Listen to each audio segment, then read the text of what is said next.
చల్లని రాత్రి ఆకాశంలో ఒక చిన్న నక్షత్రం ఎంతో ప్రకాశిస్తూ మెరిసింది.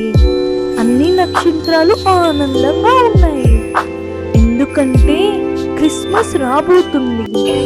భూమిపై ఒక చిన్న గ్రామంలో టిమ్మీ అనే మంచి మనసున్న పిల్లవాడు ఉండేవాడు. అతనికి ఎక్కువ బొమ్మలు లేవు, కానీ అతని హృదయం మాత్రం ప్రేమతో నిండి ఉండేది. టిమ్మీ ప్రతిరోజు పక్షులకు ఆహారం పెట్టేవాడు, అమ్మకు ఇంటి పనుల్లో సహాయం చేసేవాడు, అందరికీ నవ్వుతూ పలకరించేవాడు. క్రిస్మస్ రోజు టిమ్మీ ఆకాశాన్ని చూసి ఇలా అన్నాడు, ఈ క్రిస్మస్కి నాకు బహుమతులు వద్దు, అందరూ సంతోషంగా ఉండాలి అంతే. ఆ మాటలకు ఆ చిన్ని నక్షత్రం విన్నది.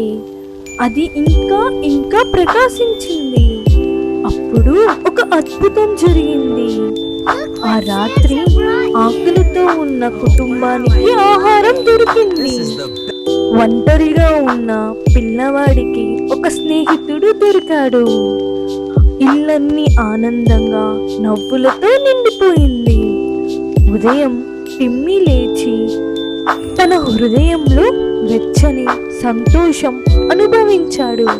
అతను నవ్వుతూ అన్నాడు, ఇదే నా జీవితంలో బెస్ట్ క్రిస్మస్. ఆ చిన్ని నక్షత్రం మృదువుగా మెరిసి ఇలా చెప్పింది, క్రిస్మస్ అంటే ప్రేమ, దయ పంచుకోవాలి.